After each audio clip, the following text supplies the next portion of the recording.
ಖಾನಾವಳಿ ಆರೋಗ್ಯಪೂರ್ಣ ಅಡಿಗೆ ಕಾರ್ಯಕ್ರಮಕ್ಕೆ ತಮಗೆಲ್ಲರಿಗೂ ಪ್ರೀತಿಯ ಸ್ವಾಗತ. ನಮ್ಮ ಇವತ್ತಿನ ಖಾನಾವಳಿ ಕಾರ್ಯಕ್ರಮಕ್ಕೆ ಗಿರಿಜಾ ಕಲ್ಯಾಣ ಶೆಟ್ಟಿ ಅವರು ಬಂದಿದ್ದಾರೆ. ಅವರನ್ನ ನಮ್ಮ ಖಾನಾವಳಿಗೆ ಬರಮಾಡಿಕೊಳ್ಳೋಣ. ನಮ್ಮ ಖಾನಾವಳಿಗೆ ನಿಮಗೆ ಸ್ವಾಗತ. ಶರಣಾರ್ಥಿ. ಇವತ್ತು ಖಾನಾವಳಿಗೆ ಬಂದಿದ್ದೀರಾ. ಎಲ್ಲಿಂದ ಬಂದಿರೋದು ನೀವು? ನಾನು ಆ್ಯಕ್ಚುಲಿ ದೋಹಾ ಕತಾರ್ನಿಂದ ಬಂದಿರೋದು. ನನ್ನ ಪ್ರಾಪರ್ ಧಾರವಾಡ. ಇಲ್ಲಿ ಮಗನ ಕಲಿಸ್ಲಿಕ್ಕೆ ಅಂತ ಬಂದಿದ್ದೀನಿ. ಅದಕ್ಕೆ ಬೆಂಗಳೂರಿಗೆ ಈಗ ಇತ್ತೀಚೆಗೆ 1 ವರ್ಷ ಆಯ್ತು. 1 ವರ್ಷ. ಅದಕ್ಕಿಂತ ಮುಂಚೆ ದೋಹಾ ಕತಾರ್ನಲ್ಲಿ ಇದ್ದೆ. ಓಕೆ. ಸೊ ಇವತ್ತು ಯಾವ ಅಡುಗೆ ಮಾಡ್ತಾ ಇದ್ದೀರಾ ಖಾನಾವಳಿಯಲ್ಲಿ? ನಾನು ಆಲೂ ಪುರಿ ಮಾಡ್ತಾ ಇದ್ದೀನಿ. ಪುರಿ ನಾರ್ಮಲ್ ಎಲ್ಲರೂ ತಿಂದಿರ್ತಾರೆ. ಅದಕ್ಕೆ ಆಲೂ ಮಿಕ್ಸ್ ಮಾಡಿದ್ರೆ ಆಲೂ ಪುರಿ ಅಂತ ಆಗುತ್ತೆ. ಟೇಸ್ಟಿ ಆಗುತ್ತೆ. ಚಿಕ್ಕ ಮಕ್ಕಳಿಗೆಲ್ಲ ತುಂಬಾ ಇಷ್ಟ ಆಗುತ್ತೆ. ಅದಕ್ಕೆ ಚಟ್ನಿ ಬಾಜಿ ಏನೂ ಬೇಕಾಗಿಲ್ಲ, ಜಸ್ಟ್ ಪುರಿ ತಿಂದ್ರು ಆಗುತ್ತೆ. ಓಕೆ, ಸರಿ. ಏನೆಲ್ಲ ಸಾಮಗ್ರಿಗಳು ಬೇಕು ಆಲೂ ಪುರಿ? ಅದಕ್ಕೆ ಫಸ್ಟ್ ಮೈದಾ ಬೇಕು, ಆಮೇಲೆ ಆಲೂಗಡ್ಡೆ ಬೇಕು, ಇದು ಹಸಿಮೆಣಸಿನ್ಕಾಯಿ ಪೇಸ್ಟು, ಅರಿಶಿನ ಪುಡಿ, ಆಮೇಲೆ ಸೋಡಾ, ಉಪ್ಪು, ಸ್ವಲ್ಪ ಜೀರಿಗೆ ಬದಲು ಓಂಕಾಳನ್ನು ಹಾಕ್ಕೋಬೋದು. ಹಾಕೋಬೋದು, ಅದು ತುಂಬ ಟೇಸ್ಟ್ ಬರುತ್ತೆ. ನಾನು ಇವತ್ತು ಇದು ಹಾಕಿ ಮಾಡ್ತಾ ಇದ್ದೆ. ಜೀರಿಗೆ ಸರಿ. ಓಂಕಾಳು ಸಿಕ್ಕಿದ್ರೆ ಓಂಕಾಳು ರುಚಿ ಚೆನ್ನಾಗಿ ಬರುತ್ತೆ ಅಂತ ಹೇಳೋದು. ಸರಿ. ಈಗ ಮೊದಲು ಒಂದು ಬೌಲ್ ಕೊಡಿ, ಆಲೂಗಡ್ಡೆ ತುರ್ಕೊಳ್ಳೋಣ. ಫಸ್ಟ್ ತುರಿಬೇಕು, ಅಂದರೆ ಮಿಕ್ಸ್ ಆಗಬೇಕಲ್ವಾ ಮೈದಾ ಒಟ್ಟಿಗೆ, ಅದಕ್ಕೆ ತುರ್ಕೊಳ್ಬೇಕು. ಓಕೆ. ಸೊ ತುರುಮಣಿ ಕೊಡ್ತಾ ಇದ್ದೇನೆ. ಓಕೆ. ಸ್ವಲ್ಪ ಇದನ್ನ ಬೇಯಿಸ್ಕೊಂಡು ಸಿಪ್ಪೆ ತೆಗೆದಿದ್ದೀರಾ? ಓಕೆ, ಸರಿ. ಒಂದು ಸ್ವಲ್ಪ ತುರ್ಕೊಳ್ತೀನಿ. ಈ ಥರ ತುರ್ಕೊಂಡ್ರೆ, ಇಲ್ಲ ಮ್ಯಾಶ್ ಆದ್ರೂ ಮಾಡ್ಬೋದು. ಮ್ಯಾಶರ್ ಇದ್ರೆ ನಾನು ತುರ್ಕೊಳ್ತಾ ಇದ್ದೀನಿ. ಹೌದು, ಮ್ಯಾಶ್ ಅಂದ್ರೆ ಒಂದೊಂದ್ಸತಿ ಮಧ್ಯ ಗಟ್ಟಿ ಬಂದ್ರೆ ಅಂತ ಲಟ್ಟಿಸ್ಲಿಕ್ಕೆ ಪ್ರಾಬ್ಲಮ್ ಆಗುತ್ತೆ. ತುರ್ಕೊಂಡ್ರೆ ಈಸಿಯಾಗಿ ಬರುತ್ತೆ. ಸೊ ಎಷ್ಟು ವರ್ಷ ಇದ್ರಿ ಅಲ್ಲಿ ಕತಾರಲ್ಲಿ? ನಾನು 18 ವರ್ಷ ಇದ್ದೆ. ನನ್ನ ಮಗನ ಎಜುಕೇಶನ್ ಎಲ್ಲ ಅಲ್ಲೇ ಆಗಿದೆ. ಆಗ ಇಲ್ಲಿ ಸೀಟ್ ಸಿಕ್ತು ರಾಮಯ್ಯ ಕಾಲೇಜ್ನಲ್ಲಿ ಅಂತ ನಾನು ಅವ್ನು ಕರ್ಕೊಂಡು ಬಂದಿದ್ದೆ. ಅಲ್ಲಿ ವರ್ಕ್ ಮಾಡ್ತಾ ಇದ್ರೆ? ಅಲ್ಲಿ ವರ್ಕ್ ಮಾಡ್ತಾ ಇದ್ದೆ, HR ಮ್ಯಾನೇಜರ್ ದೋಹಾ ಕತಾರ್ನಲ್ಲಿ. ಕಂಪ್ನಿಯಲ್ಲಿ ವರ್ಕ್ ಮಾಡ್ತಾ ಇದ್ದೆ. ಅವನೊಟ್ಟಿಗೆ ಅಂತ ಹೇಳಿ ನಾನು ಬಂದೆ. ಹೌದು, ಇರೋದೇ ಒಬ್ಬನೇ ಮಗ, ಅದಕ್ಕೆ ಅವನೊಟ್ಟಿಗೆ ಅಂತ ಹೇಳಿ ನಾನು ಬಂದೆ. ಸಪೋರ್ಟ್ ಕೊಡ್ಬೇಕಾಗತ್ತೆ. ಹೌದು, ಅವನು ತುಂಬಾ ಜಾಣ ಇದ್ದಾನೆ. ಮೊದ್ಲಿಂದನೂ ಫಸ್ಟ್ ರ್ಯಾಂಕೇ ಇದ್ದಾನೆ. ಅವನು ಮೆರಿಟ್ ಸೀಟ್ ಸಿಕ್ಕಿದೆ. ಆಮೇಲೆ ಅವನು ಫಸ್ಟ್ ಸ್ಟ್ಯಾಂಡರ್ಡ್ ಇವತ್ತಿನವರೆಗೂ ಬಾಕಿ ಸಬ್ಜೆಕ್ಟ್ ನಲ್ಲಿ 90 ತಗೊಂಡ್ರೆ ಮ್ಯಾಥ್ಸ್ ನಲ್ಲಿ 100 ಔಟ್ ಆಫ್ 100 ಯಾವಾಗ್ಲೂ ಇವತ್ತಿನವರೆಗೂ. ಅದಕ್ಕೆ ಅವನದೇ ಇದು ಒಂದು ಸಪೋರ್ಟ್, ಒಂದು ತಾಯಿಯಾಗಿ ಕೆಲಸನೇ ಬಿಟ್ಟು ಬಂದಿದ್ದೀರಾ. ಇದು ಮೈದಾ ಹಾಕ್ತಾ ಇದ್ದೀನಿ. ಅಷ್ಟು ಸಾಕ? ಆಲೂಗಡ್ಡೆ ಸಾಕು. ಎಷ್ಟು ಅದಕ್ಕೇನಾದ್ರೂ ಸೇಮ್ ಪ್ರಪೋರ್ಷನೇಟ್ ಆಗಿ ಮೈದಾ ಹಿಟ್ಟಿಗೆ? 1 ಕಪ್ ಮೈದಾಗೆ ಒಂದು 4 ಪೀಸ್ ಅಷ್ಟೇ ಆಲೂಗಡ್ಡೆ ಹಾಕಿದ್ರೆ ಬರುತ್ತೆ. ಜಸ್ಟ್ ಅದಕ್ಕೆ ಬೈಂಡಿಂಗ್ ಆಗಿ ಬರೋದಕ್ಕೆ ಅಂತ. ಈಗ ಉಪ್ಪು ಹಾಕ್ತೀನಿ, ಸ್ವಲ್ಪ ಸ್ಪೂನ್ ಕೊಡಿ. ಹೇಗಾಗ್ತಾ ಇದೆ ಎಜುಕೇಶನ್ ಇಲ್ಲಿ? ಅವನು ಅಲ್ಲಿ ಓದಿದವ್ರಿಗೆ ಇಲ್ಲಿ ಇಂಡಿಯಾದಲ್ಲಿ ಸೆಟ್ ಆಗ್ತಾ ಇದ್ದಾನೆ. ಆಕ್ಚುಲಿ ಅತ್ತೆ ಸಲುವಾಗಿ ಕರ್ಕೊಂಡು ಬಂದೆ ನಾನು ಅವನ್ನ. ಸ್ವಲ್ಪ ಇಂಡಿಯಾ ಟಚ್ ಇರ್ಲಿ ಅವನ್ಗೆ, ಅಲ್ಲೇ ಬೆಳೆದಿದ್ದಾನ, ಅಲ್ಲೇ ಇದೆ ನನ್ನ. ಆಮೇಲೆ ಸ್ವಲ್ಪ ಕನ್ನಡನೂ ಕಲಿಸ್ತಾ ಇದ್ದೀನಿ. ಇಲ್ಲಿ ಬಂದ್ಮೇಲೆ ಸ್ವಲ್ಪ ಕಲಿತಾ ಇದ್ದಾನೆ. ಜೀರಿಗೆ ಎಷ್ಟು? 1 ಸ್ಪೂನ್? 1 ಸ್ಪೂನ್ ಹಾಕಿದ್ದೀನಿ. ಆಮೇಲೆ ಇದೊಂದು ಸ್ಪೂನ್ ಹಾಕ್ತೀನಿ. ಖಾರ ಎಷ್ಟು ಬೇಕೋ ಅಷ್ಟು ನೀವು ಟೇಸ್ಟಿಗೆ ತಕ್ಕ ಹಾಕ್ಬೋದು. ನಾನು 1 ಸ್ಪೂನ್ ಹಾಕ್ತಾ ಇದ್ದೀನಿ. ಸ್ವಲ್ಪ ಅರಿಶಿನ. ಓಕೆ, ಸ್ಪೂನ್ ತಗೊಳ್ಳಿ ಬೇರೆದು. ಸೊ ಅಂದ್ರೆ ನಮ್ಮ ಮಣ್ಣಿನ ಒಂದು ನಾವು ಬರ್ಬೇಕಲ್ವಾ ಇಂಡಿಯಾಕ್ಕೆ, ಅದಕ್ಕೆ ಫುಲ್ ಬೆಳೆದ್ಬಿಟ್ರೆ ಮಕ್ಕಳಿಗೆ ಮತ್ತೇನೋ ಒಂದು ಬೇರೆ ಯಾವುದೋ ಇದಕ್ಕೆ ಬರ್ತೀವಿ ಅಂತ ಅದ್ರ ಸಲುವಾಗಿ ಇದನ್ನ ಸ್ವಲ್ಪ ನೀರು ಕೊಡಿ ಕಲ್ಸ್ಕೊಳ್ತೀನಿ. ಸೊ ಯಾವ ತರ ಸ್ವಲ್ಪ ಗಟ್ಟಿಯಾಗಿ ಕಲ್ಸ್ಕೋಬೇಕು. ಮನೆಯಲ್ಲ ಯಾವ ತರ ಅಡಿಗೆ ಮಾಡ್ತೀರಾ? ನಾನು ನಾರ್ಮಲ್ ಎಲ್ಲ ಮಾಡ್ತೀನಿ. ನಮ್ ನಾರ್ತ್ ಕರ್ನಾಟಕ ಜಾಸ್ತಿ ಇಷ್ಟಪಡ್ತಾರೆ, ಧಾರವಾಡ ಅದೇ ಇಷ್ಟಪಡ್ತಾರೆ ಯಜಮಾನ್ರೆಲ್ಲ. ಅದೇ ಮತ್ತೆ ಇಲ್ಲಿ ಧಾರವಾಡಗೆಲ್ಲ ಬಂದಾಗ ರೊಟ್ಟಿ ಎಲ್ಲ ತರ್ಸ್ಕೊಳ್ತೀವಿ ನಾವು. ಯಾರಾದ್ರೂ ಹೋಗ್ತಾ ಇರ್ತಾರ ಎಲ್ಲ ಕಡೆ. ಆಮೇಲೆ ನಮ್ಗೆಲ್ಲ ಶುಕ್ರವಾರ ಶನಿವಾರ ರಜೆ, ಗುರುವಾರ ಈ ತರ ಪಾರ್ಟೀಸ್ ಅಂದ್ರೆ ಎಲ್ಲ ನಮ್ ಲಿಂಗಾಯತ್ ಜನ ಎಲ್ಲ ಕೂತ್ಕೊಂಡು ಅವ್ರು ಏನೇನ್ ತಂದಿರ್ತಾರೆ ಅದೆಲ್ಲ ಮಾಡ್ತಿರ್ತೀವಿ. ಹಬ್ಬ ಹರಿದಿನ ಎಲ್ಲ ಮಾಡ್ತೀವಿ. ಒಂಥರ ಫ್ಯಾಮಿಲಿ ತರಾನೇ ಆಗಿದೆ. ಅಲ್ಲಿ ಹೋದಾಗ ನಮ್ಮ ಭಾರತೀಯರು ಅನ್ನೋದು ಇನ್ನೂ ಒಗ್ಗಟ್ಟಾಗ ಜಾಸ್ತಿ ಆಗುತ್ತೆ. ಆಕ್ಟಿವಿಟೀಸ್ ತುಂಬಾ ಮಾಡ್ತೀವಿ, ತುಂಬಾ ಆಕ್ಟಿವಿಟೀಸ್ ಮಾಡ್ತೀವಿ. ಬ್ಲಡ್ ಡೊನೇಷನ್ ಅಂತ ಮಾಡ್ತೀವಿ. ಆಮೇಲೆ ಮತ್ತೆ ಯಾರಾದ್ರೂ ಇದು ಏನಾದ್ರು ಬಡವರು ಇದ್ರೆ ಅವ್ರಿಗೆಲ್ಲ ಫುಡ್ ಕೊಡೋದು, ಅವ್ರ ಎಜುಕೇಶನ್. ನಂದು IWA ಅಂತ ಒಂದಿದೆ, ನಮ್ಮ ಕರ್ನಾಟಕ ಕನ್ನಡ ಸಂಘ ಅಂತ ಒಂದಿದೆ ಸಂಘ. ಇದೆ.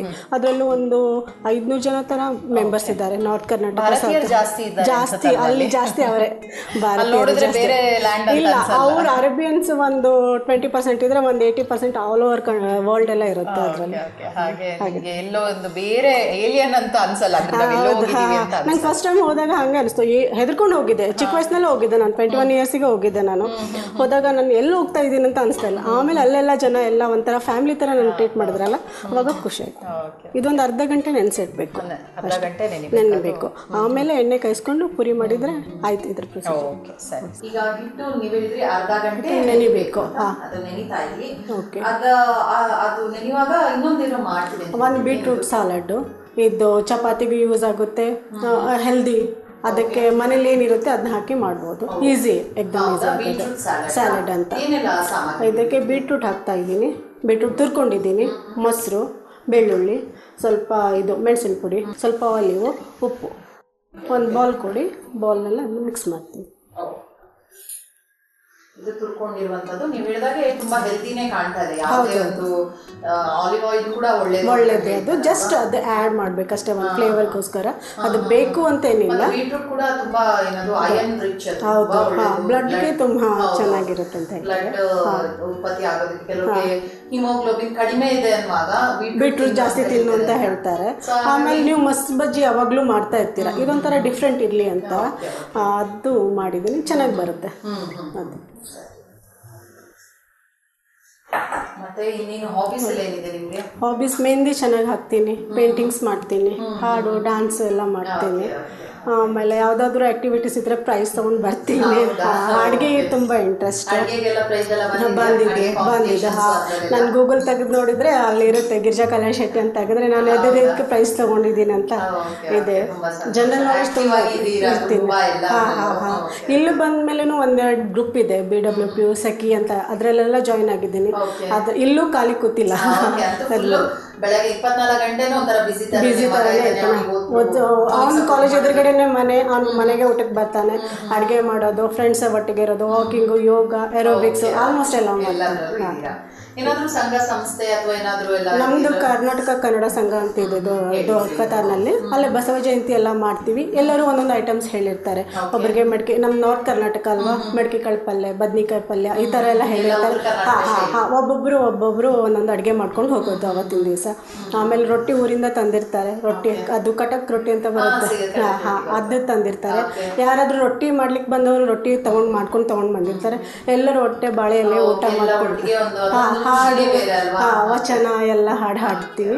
ಅವತ್ತಿನ ದಿವಸ ಚೆನ್ನಾಗಿ ಕಳೆಯುತ್ತೆ. ಯಾರಾದರೂ ಸ್ವಾಮಿಗಳು ಬಂದರೆ ಅವ್ರು ಕರೆಸ್ತೀವಿ, ಇದರಿಂದ ಕರ್ನಾಟಕದಿಂದ ಕರೆಸ್ತೀವಿ.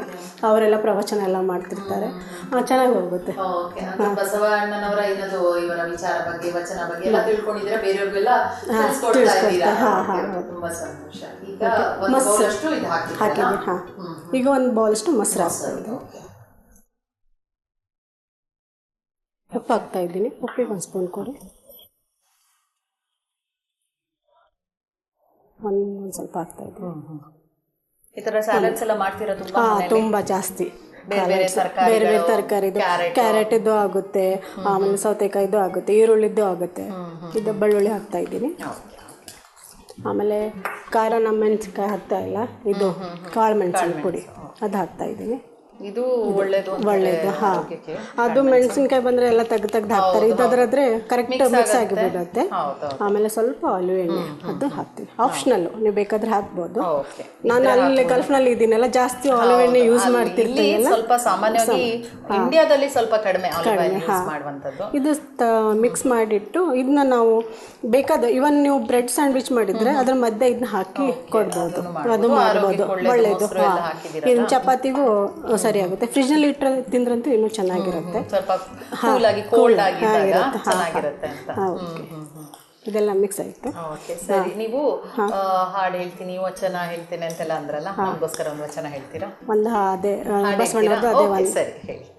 ಹಾಡಿದೊಡೆಯನ್ನೊಡೆಯನ ಹಾಡುವೆ, ಬೇಡಿದೊಡೆ ಎನ್ನೊಡೆಯನ ಬೇಡುವೆ, ಹಾಡುವೆ ಬೇಡುವೆ.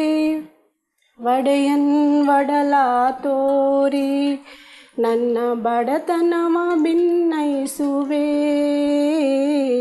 ಒಡೆಯನ್ ಒಡಲ ತೋರಿ ನನ್ನ ಬಡತನವ ಭಿನ್ನಯಿಸುವೆ ಒಡೆಯ ಮಹಾದಾನಿ ಕೂಡಲ ಸಂಗಮ ಒಡೆಯ ಮಹಾದಾನಿ ಕೂಡಲ ಸಂಗಮ ದೇವರಿಗೆ ಸೆರಗೊಡ್ಡಿ ಬೇಡುವೆ ದೇವರಿಗೆ ಸೆರಗೊಡ್ಡಿ ಬೇಡುವೆ ಹಾಡುವೆ ಬೇಡುವೆ.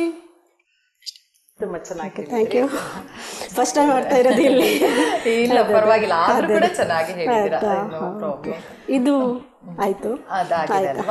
ನೀವು ಬೇಕಾದ್ರೆ ಕೊತ್ತಂಬರಿ ಸೊಪ್ಪು ಮೇಲ್ಗಡೆ ಹಾಕೋಬಹುದು. ಅದನ್ನ ಅದೇನು ಹಾಕ್ಬೇಕಂತೇನಿಲ್ಲ. ಇದಾದ್ರೆ ರೆಡಿ ಆಗುತ್ತೆ. ನೀವು ಬ್ರೆಡ್ನೆಲ್ಲ ಹಾಕೊಂಡು ತಿನ್ಬೋದು, ಚಪಾತಿ ಒಟ್ಟಿಗೆ ಹಾಕೊಂಡು ತಿನ್ಬೋದು. ಒಂದ್ 2 days ಆದ್ರೂ ಬರುತ್ತೆ ಇದು.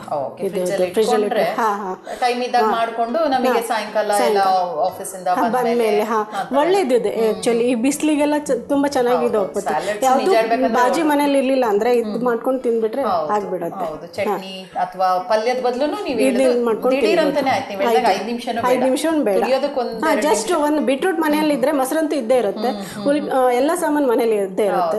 ಬೀಟ್ರೂಟ್ ಒಂದಿದ್ರೆ ಸಾಕು. 1-2 ನಿಮಿಷ ತುರ್ಕೊಂಡು ಮಾಡ್ಕೊಂಡ್ರೆ ತುಂಬಾ ಹೆಲ್ದಿ ಕೂಡ. ಸಲಾಡ್ ರೆಡಿ ಇದೆಯಾ? ಇವಾಗ ರೆಡಿ ಆಗಿದೆ. ಅವಾಗ ನಾನು ಪೂರಿ ಮಾಡಿ ನೆನ್ಲಿಕ್ಕೆ ಇಟ್ಟಿದ್ನಲ್ಲ, ಅರ್ಧ ಗಂಟೆ ಆಗಿದೆ. ಕೊಟ್ಬಿಡಿ ಅದನ್ನ. ಓಕೆ, ಇದಿವಾಗ ಪೂರಿ ಜೊತೆ ಕಾಂಬಿನೇಷನ್ ಚೆನ್ನಾಗಿರುತ್ತಾ? ಚೆನ್ನಾಗಿರುತ್ತೆ. ಪೂರಿ ಜೊತೆ ತಿನ್ಬಹುದು. ಅದು ಜಾಸ್ತಿ ಚಪಾತಿ ಒಟ್ಟಿಗೆ ಚೆನ್ನಾಗಿರೋದು. ಪೂರಿ ಬರೇ ಬಾಯ್ಲೂ ತಿನ್ಬಹುದು. ಆದ್ರೆ ಇದಕ್ಕೆ ಅದು ಸೂಟ್ ಕಾಂಬಿನೇಷನ್ ಮಾಡೋಣ ಅಂತ. ಓಕೆ ಸರಿ, ಹಾಗಾದ್ರೆ ಪೂರಿ ಇಟ್ಟು ಒಂದ್ ಸ್ವಲ್ಪ. ಓಕೆ ಸರಿ, ಈಗ ಸಲಾಡ್ ರೆಡಿ ಮಾಡಿದೀರಾ. ಇದು ಅರ್ಧ ಗಂಟೆ ಬಿಟ್ಟಿದೀವಿ. ಅರ್ಧ ಗಂಟೆ ಬಿಟ್ರೆ ಚೆನ್ನಾಗಿ ಆಗುತ್ತೆ ಅಂತನಾ? ಹೇಗೆ ಇದು ಸಾಫ್ಟ್ ಆಗಿ ಬರುತ್ತೆ. ಓಕೆ, ಲಟ್ಟಿಸ್ಕೊಳ್ತೀನಿ. ಅದು ಹಿಟ್ಟು ಕೊಡಿ. ಮೈದಾ ಹಿಟ್ಟು, ಸ್ವಲ್ಪ ಎಣ್ಣೆ, ಕೈಗೆ ಎಣ್ಣೆ. ಈ ಬೌಲಲ್ಲಿ ಹಾಕ್ಬಿಡಿ. ಆಲಿವ್ ಆಯಿಲ್ ಬೇಡವಾ? ಅದೇ ಕೊಟ್ಬಿಡಿ. ಯಾವ್ದಾದ್ರು ಎಣ್ಣೆ ಇದ್ರೆ ಯಾವ್ದಾದ್ರು ಎಣ್ಣೆ. ಜಸ್ಟ್ ಬೌಲ್ ಮಾಡ್ಲಿಕ್ಕೆ ಅಂಟ್ಕೊಳ್ಬಾರ್ದು ಅಂತ. ಹೌದು. ಇತ್ತೀಚಿನ ದಿನಗಳಲ್ಲಿ ಏನಾದ್ರೂ ಕಾರ್ಯಕ್ರಮ ಮಾಡಿದ್ರ ನೀವು ಅಲ್ಲಿ ಹೋದಾಗ? ಅಥವಾ ಅಂದ್ರೆ ಇಲ್ಲಿ ಬಂದ್ಮೇಲೆ ನಾನು ಬೈಕ್ ರೈಡ್ ಮಾಡಿದೆ. ಮೈಸೂರು ತನಕ ಬೈಕ್ ನಲ್ಲಿ ಹೋಗಿದ್ದೆ ನಾನು. ಆಮೇಲೆ ಯೋಗ ಮ್ಯಾರಥಾನ್ ಮಾಡಿದ್ದೀನಿ ಮಿಲೆಟ್ಸ್ ಇದ್ದು. ಅವರು ಕೃಷ್ಣ ಬೈರೇಗೌಡ ಅವರೆಲ್ಲ ಇದ್ರಲ್ಲ, ಅವರೆಲ್ಲ ಬಂದಿದ್ರು ಆ ಟೈಮಿಗೆ ಮಿಲೆಟ್ಸ್ ಬಗ್ಗೆ ಅವೇರ್ನೆಸ್ ಕೊಡ್ಲಿಕ್ಕೆ. ಏನಂತ ಈಗ ತುಂಬಾ ಜನ ಶುಗರ್ ಪೇಷಂಟ್ ಎಲ್ಲ ಆಗಿದಾರಲ್ಲ, ಮಿಲೆಟ್ಸ್ ತಿನ್ನಿ ಒಳ್ಳೇದು ಅಂತ ಹೇಳಲಿಕ್ಕೆ ನಾವು ಒಂದು ಅಭಿಯಾನ ಮಾಡಿದ್ವಿ. ಅದಕ್ಕೆ ಮ್ಯಾರಥಾನ್ ಇತ್ತು, ಅದಕ್ಕೆ ಹೋಗಿದ್ದೆ. ಆಮೇಲೆ ರೀಸೆಂಟ್ ಆಗಿ ಮೊನ್ನೆ ಯೋಗ ಡೇ ಇತ್ತಲ್ಲ, ಕಬ್ಬನ್ ಪಾರ್ಕಿಗೆ ಯೋಗ ಮಾಡ್ಕೊಂಡು ಬಂದೆ. ಈ ತರ ಎಲ್ಲ ಮಾಡ್ತಾರೆ. ಆಮೇಲೆ ಬಿಸಿನೇ ಇದ್ದೀನಿ. ಆಕ್ಟಿವ್ ಆಗಿದ್ದೀರಾ, ಅದು ಇಂಪಾರ್ಟೆಂಟ್. ಬಿಸಿ ಅನ್ನೋದಕ್ಕಿಂತ ಏನ್ ಬೇಕು ಎಲ್ಲ ಟಂಗಿ ಕೊಡಿ. ಈ ಸಿರಿಧಾನ್ಯದ ಬಗ್ಗೆ ನೀವು ಹೇಳಿದ್ರಲ್ಲ, ನಿಜವಾಗ್ಲೂ ಅದು ತುಂಬಾ ಆರೋಗ್ಯಕ್ಕೆ ಒಳ್ಳೆಯದು. ನಾವೀಗ ಮನೇಲಿ ಅದೇ ತಂದಿದ್ದೀವಿ ಜಾಸ್ತಿ. ಅದರದ್ದೇ ಬಿಸಿಬೇಳೆ ಬಾತ್ ಮಾಡ್ತೀನಿ. ಆಮೇಲೆ ಜಾಸ್ತಿ ನಾವು ಇದು ಕೆಂಪಕ್ಕಿ ಬರುತ್ತಲ್ಲ, ಅದು ಯೂಸ್ ಮಾಡ್ತಾ ಇದ್ವಿ. ಈಗ ಮಿಲೆಟ್ಸ್ ಬಂದ್ಮೇಲೆ ಮಗನಿಗೆ ಅದಿಷ್ಟ ಆಗಿದೆ. ಅದಕ್ಕೆ ನೀವು ಅದನ್ನೇ ಮಾಡು ಅಂತ ಹೇಳ್ತಾನೆ, ಅದೇ ಮಾಡ್ತೀನಿ. ಅದರದ್ದು ದೋಸೆನೂ ಮಾಡ್ತೀನಿ. ಇವನ್ ಪಡ್ ಅಂತ ಮಾಡ್ತಾರೆ ಮಿಲೆಟ್ಸ್. ಅಕ್ಕಿಯಲ್ಲಿ ಮಾಡೋದಿದೆಯಾ ಅದನ್ನೆಲ್ಲ ಅದರಲ್ಲೇ ಮಾಡಬಹುದು. ಆಮೇಲೆ ಇದು ಮ್ಯಾರಥಾನ್ ಬಂದಿದ್ದಾಗ ಅವರು ಫಿಲ್ಮ್ ಆಕ್ಟರ್ ಮಿಲಿಂದ್ ಅಂತ ಇದ್ದಾರೆ ನೋಡಿ, ಎಷ್ಟು ಏಜ್ ಆಗಿದೆ, ಹಿಂದಿಯಲ್ಲಿ ಇದ್ದಾರೆ ಮಿಲಿಂದ್. ಅವ್ರ ಮಮ್ಮಿ 75 80 ಇದ್ದಾರೆ, ಕರೆಕ್ಟ್ ಗೊತ್ತಿಲ್ಲ, ಅದ್ರ ಹೇಳ್ತೀನಿ. ಅವ್ರು ಎಷ್ಟು ಫಾಸ್ಟ್ ಆಗಿ ರನ್ ಮಾಡ್ತಾರೆ. ಅವತ್ತು ಸಾರಿ ರನ್ ಇತ್ತು, ನಾವು ಸಾರಿ ಹಾಕೊಂಡು ಓಡಿದ್ವಿ. ನನ್ನೆಲ್ಲ ಅಪ್ಡೇಟ್ಸ್ ಎಲ್ಲ ಫೇಸ್ಬುಕ್ ಇದು ಗೂಗಲ್ ಅಲ್ಲೇ ಇದೆ, ಅದ್ ನೋಡಿದ್ರೆ ಗೊತ್ತಾಗುತ್ತೆ. ಅಷ್ಟೇ. ಅದಕ್ಕೆ ಯಾವುದು ಇದು ಮಿಸ್ ಮಾಡ್ಕೊಳ್ಳಲ್ಲ. ಬೆಂಗಳೂರಿಗೆ ಹೊಸದಾಗಿ ಬಂದಿದ್ದೀನಿ. ಇದಕ್ಕೆ ಹಾಕ್ತೀನಿ. ಬೆಂಗಳೂರಿಗೆ ಹೊಸದಾಗಿ ಬಂದಿದ್ದೀನಿ ಅಂತ ಅನ್ಸಲ್ಲ. ತುಂಬಾ ಜನ ಫ್ರೆಂಡ್ಸ್ ಆಗಿದ್ದಾರೆ. ಆಸಕ್ತಿ ಇದ್ರೆ ನಮ್ಗೆ ಅವಕಾಶಗಳು ಸಿಗುತ್ತೆ ಅಂತ ಹೇಳ್ತೀವಿ. ಪ್ರತಿಭೆ ಇದ್ರೂ ಅವಕಾಶ ಸಿಗುತ್ತೆ. ಸೊ ಏನೋ ಟ್ಯಾಲೆಂಟ್ ಇದೆ, ನಿಮ್ಗೆ ಅವಕಾಶ ಕ್ಯಾಚ್ ಮಾಡ್ಕೊಳ್ತಾ ಅಷ್ಟೇ. ಯಾವುದು ಬೆಳಿಗ್ಗೆ ಆಕ್ಚುಲಿ ನಾವು ಬೆಳಗ್ಗೆ ಸ್ವಲ್ಪ ಲೇಟಾಗೆ ಹೇಳುದು, ಯಾಕಂದ್ರೆ ಅಲ್ಲಿ ಟೈಮಿಂಗ್ ಸೆಟ್ ಆಗಿದೆ. 2.5 hours ಅಲ್ಲಿಂದ ಇಲ್ಲಿಗೆ ಹೇಳುದು. ಆದ್ರೆ ಈ ತರ ಮ್ಯಾರಥಾನ್ ಎಲ್ಲ ಇದ್ರೆ ಸಾಯಂಕಾಲ ನಾವು ಲೇಟ್ ಆಗಿ ಮಲಗಿದ್ರು ಸಹಿತ ಬೆಳಿಗ್ಗೆ 5:30 ಅಂದ್ರೆ ಎದ್ದು ಹೋಗ್ಬೇಕು. 6 ಗಂಟೆಗೆ ಸ್ಟಾರ್ಟ್ ಆಗುತ್ತೆ. ಯಾವುದೇ ಇದ್ರು, ಇವನ್ ಕಬ್ಬನ್ ಪಾರ್ಕ್ ಆಗ್ಲಿ ಎಲ್ಲಾದ್ರೂ 6 ಗಂಟೆಗೆ ಸ್ಟಾರ್ಟ್ ಆಗುತ್ತೆ ಅದು. ಅವಾಗ 6 ಗಂಟೆ ಅಂದ್ರೆ ನಾವು ಅಲ್ಲಿ ಇರ್ಬೇಕು. ಎಲ್ಲಕ್ಕಿಂತ ನನ್ನ ಬೆಸ್ಟ್ ಎಕ್ಸ್ಪೀರಿಯನ್ಸ್ ಅಂದ್ರೆ ಬೈಕ್ ರೈಡಿಗೆ ಹೋಗಿದ್ದು. ಬನ್ನೇರ್ಘಟ್ಟ ರೋಡ್ಗೆಲ್ಲ ಹೋಗಿದ್ದೆ ನಾನು. ಬರ್ತಾ ಇತ್ತು ಕಾಲೇಜ್ ಡೇಸ್ ನಿಂದ. ನನ್ನ ಅಪ್ಪ ನಮ್ಗೆ ಆವಾಗ್ಲೇನೆ ಕೊಡ್ಸಿದ್ದು. ನಾನು ಫಸ್ಟ್ PU ಇದ್ದಾಗನೇ ಕೊಡ್ಸಿದ್ದು ಅಪ್ಪ. ಆಮೇಲೆ ಅಲ್ಲಿ ನಾನು ಕಾರ್ ಓಡಿಸ್ತೀನಲ್ಲ, ಅಲ್ಲಿ ಗಲ್ಫ್ನಲ್ಲಿ ಸ್ವಲ್ಪ ಹೆಣ್ಮಕ್ಳಿಗೆ ಲೈಸೆನ್ಸ್ ಕೊಡೋದು ಕಮ್ಮಿ, ಸ್ವಲ್ಪ ಕಮ್ಮಿ. ಆಮೇಲೆ ಅದಕ್ಕೆ ತುಂಬ ಟೆಸ್ಟ್ ಎಲ್ಲ ತಗೋತಾರೆ, ಅದರಲ್ಲಿ ನಾನು ಪಾಸ್ ಆಗಿ ಡ್ರೈವಿಂಗ್ ಮೇನ್ ಬೇಕಲ್ಲಿ ಹೊರಗಡೆ, ಇನ್ನೊಬ್ಬರ ಮೇಲೆ ಆಗಿದೆ. ಅಲ್ಲಿ ಮಾಡ್ತಾನೆ ಎಷ್ಟು ಅಲ್ಲಿ ಒಂದು 15 ವರ್ಷ ಆಯಿತು ನಾನು ಡ್ರೈವಿಂಗ್ ಮಾಡ್ತಾ ಇದ್ದೆ. ಹಸ್ಬೆಂಡ್ ಮೇಲೆ ಡಿಪೆಂಡ್ ಇಲ್ಲ, ಅವರು ಅದೇ ಥರ ಫ್ರೆಂಡ್ಲಿ ಇದ್ದಾರೆ. ಮೇನ್ ಸಪೋರ್ಟ್ ಮಾಡ್ತಾರೆ, ಮತ್ತೆ ಹೆಣ್ಮಕ್ಳು ಅವ್ರವರು ಏನದು ನಮ್ಮ ಕೆಲಸ ನಾವು ಮಾಡ್ಕೋಬೇಕು, ಬೇರೆಯವ್ರಿಗೆ ಯಾವುದಕ್ಕೂ ಡಿಪೆಂಡ್ ಆಗಬಾರ್ದು ಅಂತ. ಓಕೆ, ಇದು ಲಡ್ಸ್ಕೊಂಡು ಇನ್ನು ಕರಿಯೋದೊಂದೇ ಬಾಕಿ. ಈಗ ಎಲ್ಲ ಲಡ್ಸ್ಕೊಂಡಿದ್ದೀನಿ. ಆಮೇಲೆ ಎಣ್ಣೆ ಕಾಯ್ಲಿಕ್ಕೆ ಇಟ್ಟಿದ್ದೀನಿ. ಎಣ್ಣೆ ಸ್ವಲ್ಪ ಕಾದ್ಮೇಲೆ ಸ್ವಲ್ಪ ನೋಡ್ತೀನಿ ಕಾದಿದೇನಂತ. ಓಕೆ, ಎಣ್ಣೆ ಕಾದಿದೆ, ಓಕೆ, ಅದು ಸೌಟ್ ಕೊಡಿ. ಇದು ಪೂರಿ ಹಾಕ್ತಾ ಇದ್ದೀನಿ. ಇದು ಪೂರಿನ ಯಾವಾಗ ಬೆಳಿಗ್ಗೆಲ್ಲ ಮಾಡ್ತೀರಾ? ಬೆಳಿಗ್ಗೆ ಮಾಡ್ತೀನಿ, ತಿಂಡಿಗೆ ಆಗೋದು. ಹಾಗೆ ಯಾರಾದರೂ ಗೆಸ್ಟ್ ಬಂದರೆ ಇದು ಒಳ್ಳೇದು, ಒಂದೇನೋ ಡಿಫ್ರೆಂಟ್ ಇರುತ್ತೆ ಅಂತ ಅದು ಮಾಡಿದ್ದು. ಈವ್ನಿಂಗು ಒಳ್ಳೇದಾಗುತ್ತೆ. ಬೇರೆ ಇನ್ನು ಬೇರೆ ಬೇರೆ ಪೂರಿ ಎಲ್ಲ ಟ್ರೈ ಮಾಡಿದ್ದೀರಾ? ಪೂರಿ ಕೂರ್ಮಾನು ಮಾಡಿದ್ದೀನಿ, ಕೂರ್ಮಾ ಮಾಡ್ತೀನಿ. ಆಮೇಲೆ ಇದು ಮಂಗಳೂರು ಬನ್ಸ್ ಅಂತ ಇರುತ್ತೆ, ಅದು ಪೂರಿ ಟೈಪೇ ಬರುತ್ತೆ, ಬಾಳೆಹಣ್ಣು ಹಾಕಿ ಮಾಡೋದು, ಅದು ಮಾಡ್ತೀನಿ. ಆಮೇಲೆ ಇದರಲ್ಲಿ ಅಜ್ವಾನ ಹಾಕಿ ಮಾಡ್ಬೋದು, ಆಮೇಲೆ ಪಾಲಕ್ ಹಾಕಿ ಮಾಡ್ಬೋದು, ಹಾಕಿ ಮಾಡ್ತಾರೆ. ಅದು ಚೆನ್ನಾಗಿ ಕೆಲವೊಂದ್ಸಲ ಮೆಂತೆ ಹಾಕಿ ಮಾಡ್ತಾರೆ, ಮೇಥಿ ಪೂರಿ ಅಂತ ಮಾಡ್ತಾರೆ, ಅದು ಸೊಪ್ಪು ಹಾಕಿ ಮಾಡ್ತಾರೆ. ಪೂರಿಯಲ್ಲಿ ತುಂಬ ವೆರೈಟಿ, ಮೇನ್ಲಿ ಅಂದರೆ ವೆಜಿಟೇರಿಯನ್ಸ್ ಎಲ್ಲ ತುಂಬ ವೆರೈಟಿ ಸಿಗುತ್ತೆ. ತುಂಬಾ ನೀವು ಏನ್ ಬೇಕಾದ್ ಮಾಡಿ. ಒಂದ್ ಪನೀರ್ ತಗೊಳ್ಳಿ, ಅದರಲ್ಲಿ ಪನೀರ್ 65 ಏನೋ ಈ ತರ ತುಂಬಾ ವೆರೈಟೀಸ್ ಬರುತ್ತೆ. ವೆರೈಟೀಸ್ ಅದ್ರ ಬಗ್ಗೆ ಸ್ವಲ್ಪ ಇಂಟ್ರೆಸ್ಟ್ ಇದ್ದವ್ರಿಗೆ, ಎಸ್ಪೆಷಲಿ ಕುಕಿಂಗ್ ಬಗ್ಗೆ ಇಂಟ್ರೆಸ್ಟ್ ಇದೆ, ಒಂದ್ ಇಂಗ್ರೀಡಿಯೆಂಟ್ ಅಲ್ಲಿ ಎಷ್ಟು ಹತ್ತಾರು ಮಾಡ್ಕೊಳ್ಬಹುದು. ಸ್ವಲ್ಪ ಸ್ವಲ್ಪ ಚೇಂಜ್ ಮಾಡಿದ್ರೆ ಮತ್ತೆ ರುಚಿನೂ ಚೇಂಜ್ ಇರುತ್ತೆ. ನೋಡಿ, ಇದು ಚೆನ್ನಾಗಿ ಬರುತ್ತೆ. ಇದಕ್ಕೆ ಏನೂ ನಂಚ್ಕೊಳ್ಳಿಕ್ ಬೇಕಂತೇನಿಲ್ಲ, ಈ ಸಾದಾ ಪುರಿ ತಿಂದ್ರು ಆಗುತ್ತೆ. ಕರೆಕ್ಟ್. ನೀವು ಏನೋ ಟೈಮ್ ಇಲ್ಲ ನಮ್ಗೆ ಬಾಜಿ ಅಂದ್ರೆ ಮಾಡಕ್ಕೆ ಟೈಮ್ ಇಲ್ಲ ಅಂದ್ರೆ ಬರೇ ಪೂರಿ ಮಾಡ್ಕೊಂಡು, ಯಾಕಂದ್ರೆ ಎಲ್ಲ ಈಗ ಮಕ್ಕಳೆಲ್ಲ ಕೆಚಪ್ ಸಾಸ್ ಅದೆಲ್ಲ ತಿಂತಿರ್ತಾರಲ್ವಾ. ಮೇನ್ ಮಕ್ಕಳಿಗೆ ಮಾಡೋದು, ಏನ್ ಮಾಡೋದಿದ್ರು ಮಕ್ಕಳಿಗೆ ಮಾಡೋದು ನಾವು. ಅವ್ರಿಗೆ ವೆರೈಟಿ ಮನೇಲೆಲ್ಲ ವೆರೈಟಿ ಅನ್ನೋದೇ ಒಂದು ದೊಡ್ಡ ಯೋಚನೆ. ಮನೇಲೆಲ್ಲ ವೆರೈಟಿ ಮಾಡಿದ್ರೆ ಹೋಟೆಲ್ಗೆ ಹೋಗೋದು ಕಮ್ಮಿ ಮಾಡ್ತಾರೆ, ಇಲ್ಲಾಂದ್ರೆ ಹೋಟೆಲ್ ಅದು ಚೆನ್ನಾಗಿ ಮಾಡಿದ್ರು, ಇದು ಚೆನ್ನಾಗಿ ಮಾಡಿದ್ರು ಅಂತ ಹೇಳ್ತಾರೆ. ಇಲ್ಲ ವೀಕೆಂಡ್ಗೆ ಅಲ್ಗೋಗೋಣ ಅಂತ ಹೇಳೋದು, ಅದಕ್ಕಿಂತ ಎಷ್ಟೋ 10% ಕಡಿಮೆ ರೇಟಲ್ಲಿ ನಾವು ಮನೇಲಿ ಮಾಡ್ಬೋದು, ಹೆಲ್ದಿ. ಈ ಕೆಲವೊಂದೆಲ್ಲ ಚಾನಲ್ ಅಲ್ಲಿ ತೋರಿಸ್ತಾರೆ, ಏನೆಲ್ಲ ಪಾನಿಪುರಿ ಮಾಡೋದೆಲ್ಲ ತೋರಿಸ್ತಿರ್ತಾರೆ, ಅದನ್ನೆಲ್ಲ ನೋಡಿ ಯಾಕಾದ್ರೂ ಹೊರಗಡೆ ತಿಂತೀವಿ ಅಂತ ಅನ್ಸುತ್ತೆ. ಹೌದೌದು, ತುಂಬಾ ಏನು ಕ್ಲೀನ್ ಇರಲ್ಲ, ಯಾವ್ದು ಹಾಕಿರ್ತಾರೆ ಗೊತ್ತಿಲ್ಲ, ಯಾವ್ದು ಹಿಟ್ಟು ಯೂಸ್ ಮಾಡ್ತಾರೆ, ನೀಟಾಗಿ ತೊಳೆಯೋದಿಲ್ಲ. ಅದೆಲ್ಲ ನೋಡುವಾಗ ಮನೇಲಿ ಎಷ್ಟಿರುತ್ತೆ, ಸೌತೆಕಾಯಿ ಇದ್ರು ತಿಂದು ಜೀವನ ಮಾಡ್ಬೋದು ಅಂತ ಅನ್ಕೊಂತೀವಿ. ಸ್ವೀಟ್ಸ್ ಎಲ್ಲ ಮಾಡ್ತೀರಾ? ಸ್ವೀಟ್ಸ್ ಮಾಡ್ತೀನಿ, ಜಾಮೂನ್ ಮಾಡ್ತೀನಿ, ರಸಗುಲ್ಲ ಮಾಡ್ತೀನಿ, ಆಲ್ಮೋಸ್ಟ್ ಮಾಡ್ತೀನಿ, ಹಲ್ವಾ ಎಲ್ಲ ಮಾಡ್ತೀನಿ. ಮನೆಯವ್ರಿಗೆ ಇಷ್ಟ. ನಮ್ದು ಕಡೆ ಧಾರವಾಡದ ಹೋಳಿಗೆ ಎಲ್ಲ ತಿಂತಾರೆ, ಗೋಧಿ ಹುಗ್ಗಿ ಅಂತ ಬರುತ್ತೆ, ಅದು ತಿಂತಾರೆ.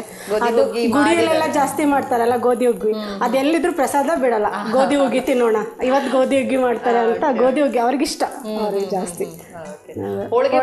ತುಂಬಾ ವೆರೈಟಿ ಇದೆ.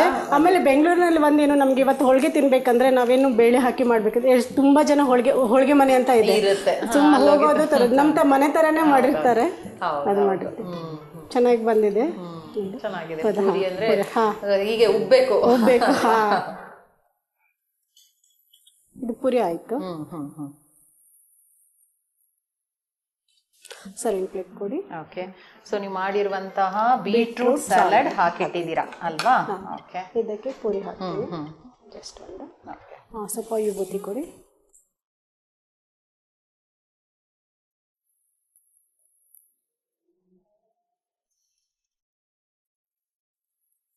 ಇದು ಬೀಟ್ರೂಟ್ ಸಲಾಡ್, ಆಹಾರ ಪ್ರಸಾದ ಆಗುತ್ತೆ. ಬೀಟ್ರೂಟ್ ಸಲಾಡ್ ಮತ್ತೆ ಇದು ಆಲೂ ಪೂರಿ. ಓಕೆ, ಟೇಸ್ಟ್ ಮಾಡಿ ಹೇಳಿ ಹೇಗಿದೆ. ಬಿಸಿ ಇದೆಯಾ? ಇಲ್ಲ, ಸ್ವಲ್ಪ ಬಿಸಿ ಇದೆ. ಸೊ ನೀವು ಹೇಳಿದ್ದು ಬಿಸಿದೆ ಒಳ್ಳೇದು, ಮಾಡಿದ್ಕಿಂತ ಬಿಸಿ ಬಿಸಿನೇ ತಿನ್ಬೇಕು. ಪೂರಿ ಎಲ್ಲ ಕೆಲವೊಂದು ಇದು ಬೇಕಾದ್ರೆ ಇಟ್ಕೊಂಡು ತಿನ್ಬೋದು ನೀವು. ಇದು ಇವಾಗ ಒಟ್ಟಿಗೆ ತಿನ್ಬೇಕಾ, ಇದು ಸಪ್ರೇಟ್ ಸಪ್ರೇಟ್? ಫಸ್ಟ್ ಇದನ್ನ ಟೇಸ್ಟ್ ಮಾಡಿ ನೋಡಿ ಹೇಳಿ, ಇದನ್ನ ನೋಡಿ, ಆಮೇಲೆ ಮಿಕ್ಸ್ ಮಾಡಿ ನೋಡಿ. ಓಕೆ, ಆ ಥರ. ಸರಿ, ನಾನು ತಿನ್ನಕ್ಕಾಗುತ್ತೋ ಇಲ್ವೋ ಅಂತ ಬಿಸಿ ಇಲ್ಲ, ಪರವಾಗಿಲ್ಲ.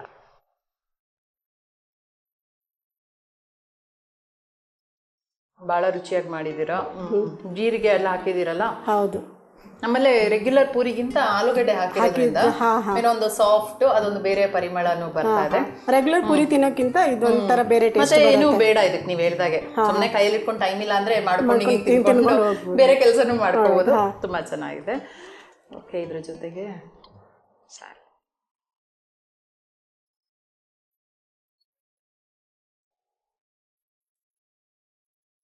ಇದಂತೂ ಅದ್ಭುತವಾದ ಕಾಂಬಿನೇಷನ್.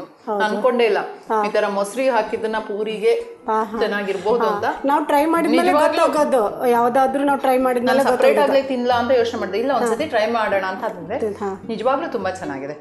ಇದು ಬರೇ ತಿನ್ನೋದ್ಕಿಂತನೂ ಈ ಕಾಂಬಿನೇಷನ್ ಇದೆಯಲ್ಲ ತುಂಬಾ ರುಚಿಯಾಗಿದೆ. ಒಂಥರ ಬೇರೆ ಟೇಸ್ಟ್ ಕೊಡುತ್ತೆ. ನಾವು ಯಾವಾಗಲೂ ಪೂರಿ, ಸಾಗು, ಪೂರಿ ಕೂರ್ಮಾ, ಚಟ್ನಿ ತರ ತಿಂದಿರೋರ್ಗೆ ಇದೊಂದು ವಿಭಿನ್ನವಾದ ಒಂದು ಕಾಂಬಿನೇಷನ್. ಎರಡೂ ಅಡಿಗೆಗಳು ತುಂಬಾ ರುಚಿಯಾಗಿ ಮಾಡಿದ್ದೀರಾ. ನಮ್ಮ ಖಾನಾವಳಿಗೆ ಬಂದು 2 ಹೊಸ ಅಡಿಗೆನ ನಮಗೆ ಪರಿಚಯ ಮಾಡಿಕೊಟ್ಟಿದ್ದೀರಾ. ನಮ್ಮ ಖಾನಾವಳಿ ತಂಡ ಹಾಗೂ ಬಸವವಾಹಿನಿ ಕಡೆಯಿಂದ ನಿಮಗೆ ಧನ್ಯವಾದಗಳು. ಶರಣ. ನನಗೆ ಚಾನ್ಸ್ ಕೊಟ್ಟಿದ್ದಕ್ಕೆ ಇಲ್ಲಿ ಮಾಡ್ಲಿಕ್ಕೆ ನಿಮಗೂ ಧನ್ಯವಾದಗಳು. ಎಲ್ಲರಿಗೂ ಧನ್ಯವಾದಗಳು. ಶರಣ. ನೋಡಿದ್ರಲ್ಲ ವೀಕ್ಷಕರೇ, ಇವತ್ತಿನ ಖಾನಾವಳಿಯ ಆಲೂ ಪೂರಿ ಮತ್ತು ಬೀಟ್ರೂಟ್ ಸಲಾಡನ್ನು ಹೇಗೆ ಮಾಡಿದ್ರು ಅಂತ. ಅದನ್ನು ತಪ್ಪದೆ ನೀವು ಕೂಡ ಮನೇಲಿ ಮಾಡಿ ನೋಡಿ. ಇದೇ ರೀತಿ ಮುಂದಿನ ಸಂಚಿಕೆಯಲ್ಲಿ ಮತ್ತೊಂದು ಹೊಸ ರುಚಿಯೊಂದಿಗೆ ನಿಮ್ಮನ್ನು ಭೇಟಿ ಆಗ್ತೀನಿ. ಅಲ್ಲಿವರೆಗೂ ನೋಡ್ತಾ ಇರಿ ಶ್ರೀ ಬಸವ ಟಿವಿ. ಇದು ಸಂಸ್ಕಾರದ ಬೆಳಕು. ಶರಣಾರ್ಥಿ.